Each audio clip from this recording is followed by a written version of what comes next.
Hello, BookTube. Coming to you today with another installment in my Reading Vermont series. That is not Reading, Vermont.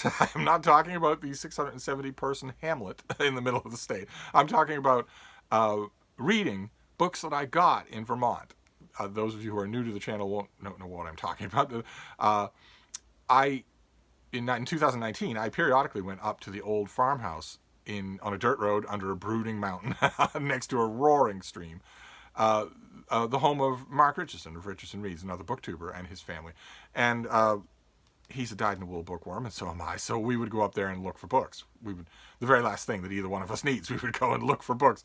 And the last time I was up there, I got an enormous number of books. We'd leave a place where we had been hunting, and I would have a box just full of them. Dirt cheap books, really good choices. I made haul videos about them. And when I got them back here, when Frida and I very reluctantly came back here to Boston, I took all those books and I put them in a stack on the floor, which I don't usually do. I try to find a home for my books on shelves.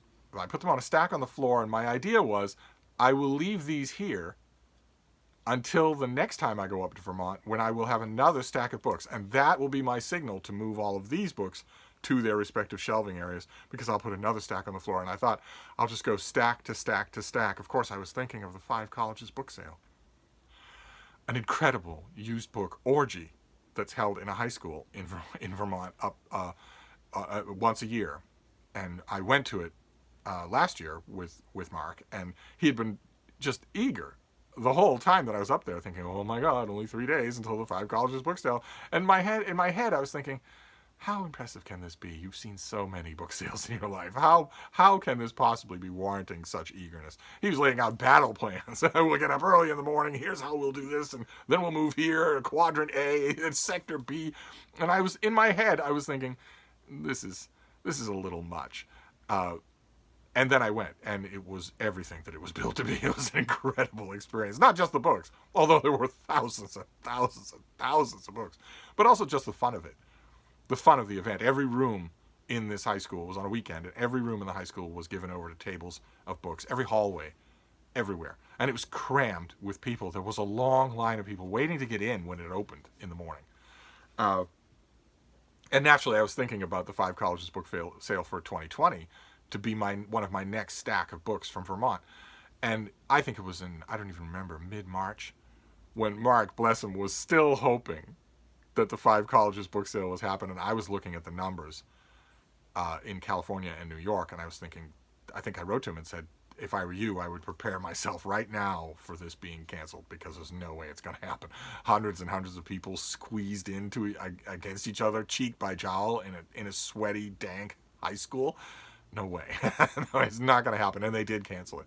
And not only that, but of course, the whole rest of the world was canceled.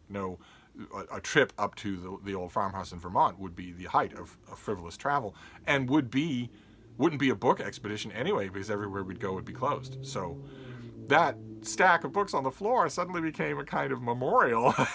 And so I decided to go through them and sort them anyway. And I thought while I'm doing that, I would give them a little bit more attention than my haul did.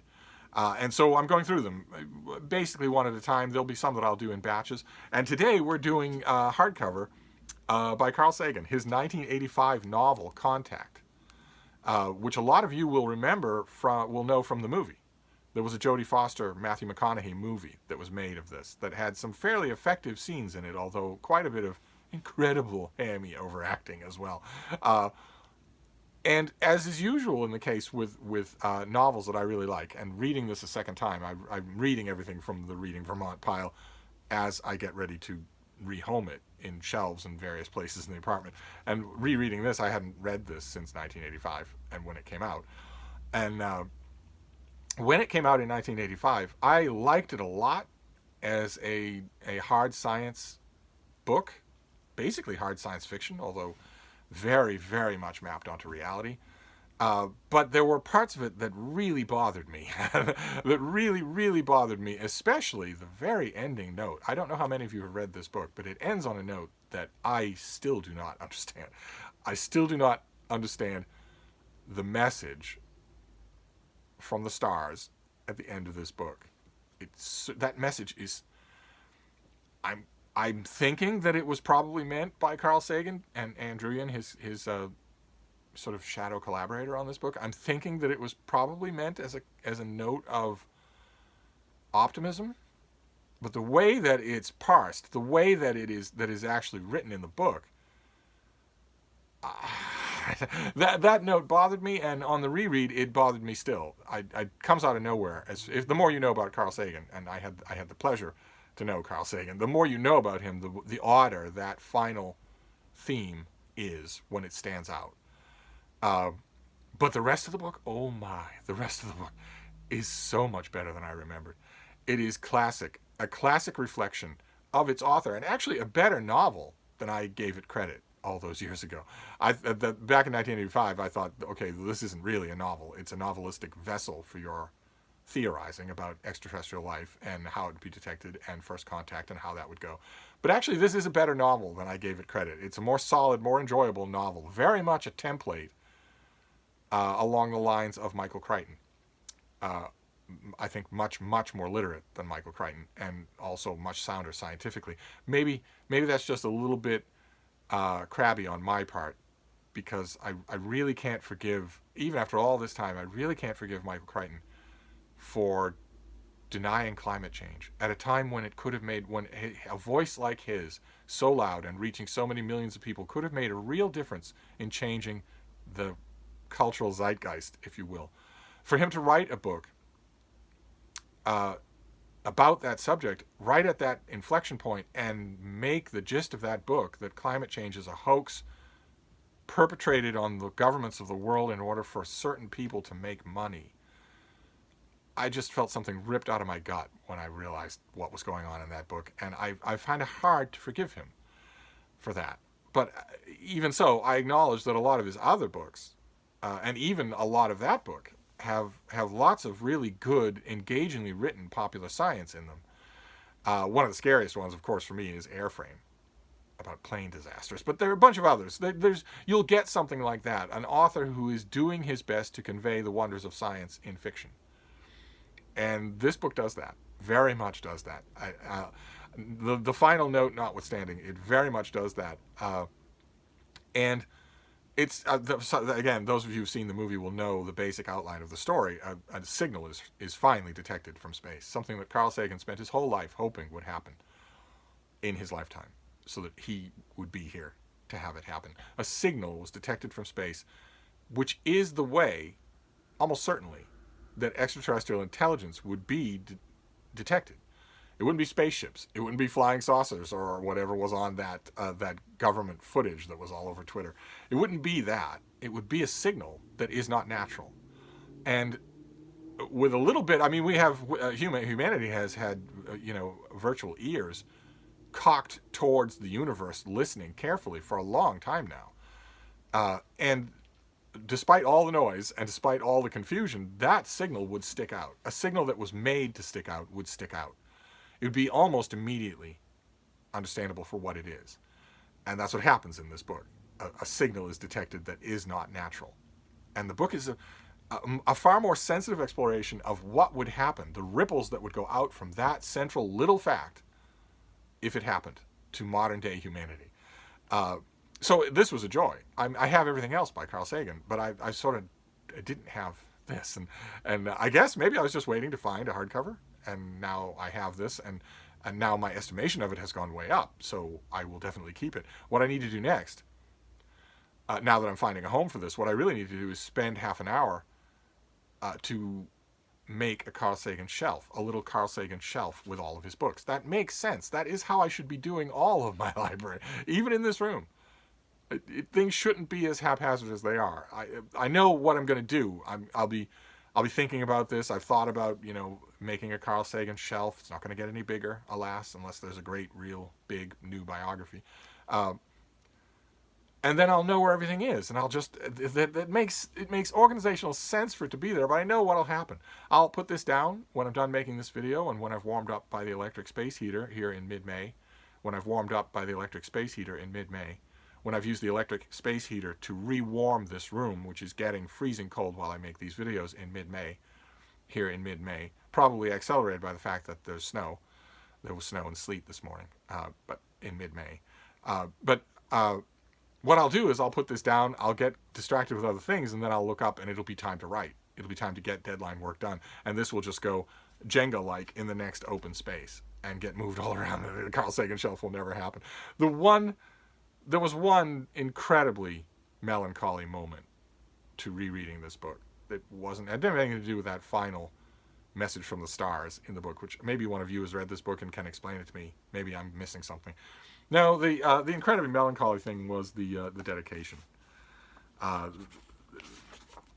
For Alexandra, who comes of age with the millennium, may we leave your generation a world better than the one we were given. This was written in 1985, and Carl Sagan is long dead, and he did not live to see that is absolutely, factually, not what happened. You can put all sorts of spins on it. You can add all sorts of viewpoints.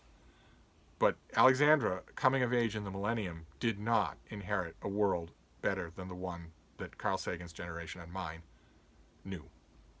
It just did not. It inherited a hotter, more barren, and more stripped clean world where gigantic corporations are just cashing in the last of the cashables while they can, in a manic drive to make money and to maximize profits for their shareholders, even though it means the literal end of human civilization. And Carl Sagan saw the potential for some of that, but he always assumed that the better angels of our nature would win out. He always assumed that those corporations, in fact, he said, those corporations may be rapacious, but they're made of people. Those people go home to their children. They hope their children will have grandchildren.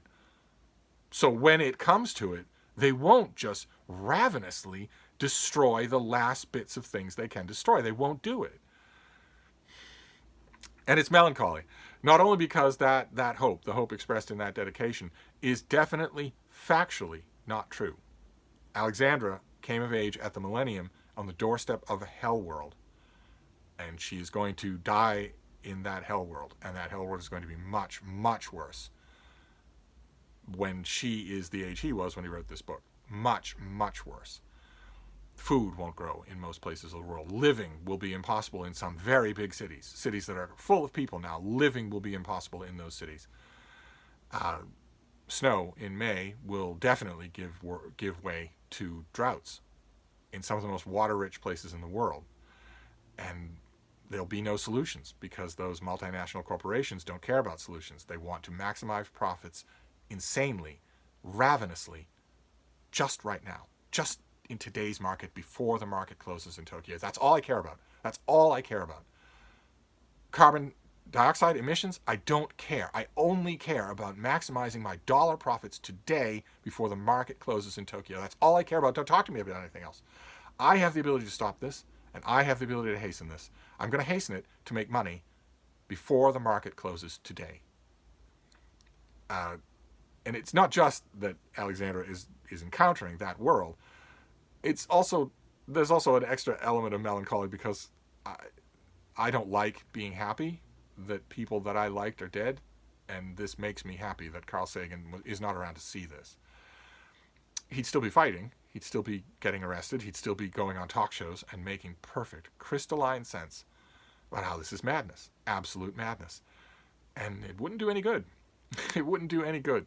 Mainstream left-leaning media conglomerations in America who loved the news viewership bump they got whenever they featured the presidential candidate Bernie Sanders. Those news media organizations, the people at the front lines, the producers and the spokespeople in front of the camera, were told to downplay his insistence that environmental degradation is an existential threat to human life. He said that often. He was by far the most high-profile person in American life who said that regularly, unless you count Noam Chomsky, but people don't. Bernie Sanders made that point regularly, and the left-leaning news organizations whose job it was to convey the points that he was making were told. They told their minions, when he gets on that, cut away. When he goes on that point, downplay it. Talk about something else. That's bad for our numbers. Carl Sagan would have fought against that. He would still be in this world fighting against that, but uselessly, I believe. And so there are elements of this. I mean, this is a very hopeful book. It's a very optimistic book, very forward-looking book. And that's a little melancholy, because we are living the science fiction of 1985. 1985 did not imagine cell phones. It did not imagine YouTube or BookTube. Carl Sagan would have loved BookTube. It didn't imagine the thing that I'm recording this video on is the size of a playing card and has the computing power of the banks of computers that put man on the moon. That is amazing. That is science fiction. You have teleconferences every day using technology that was science fiction in 1985. And this book imagines that world. It imagines all the best parts of it. And well, I guess the thing that really gets to me when I talk about this subject, and I'll wrap it up, I promise. The thing that really gets to me is that we have passed the point where we can change it. It'd be one thing. I mean, in 1990, there was smog in the air. There was pollution. There was no recycling. And people could say, well, we really should change this. The vision of a sustainable, good, clean future for our children and our grandchildren involves changing this system. But inherent in that statement was that the system could be changed in time, and it can't anymore. And there's something grim in that. There's something grim in that. This is reading this kind of book is a weird kind of anti-science fiction. Instead of looking at the future, you are in the future that these books look towards, and that is sobering. But anyway, I promise that not all my installments of Reading Vermont will be this way. I'll try to. In fact, I'll make a point. The next one that I talk about, the next book or books that I talk about, will be they'll be uplifting, they'll be fun, they'll be froth. I think I know just the ones. So I'm going to wrap this up for now, but I'll be back. Thank you, BookTube.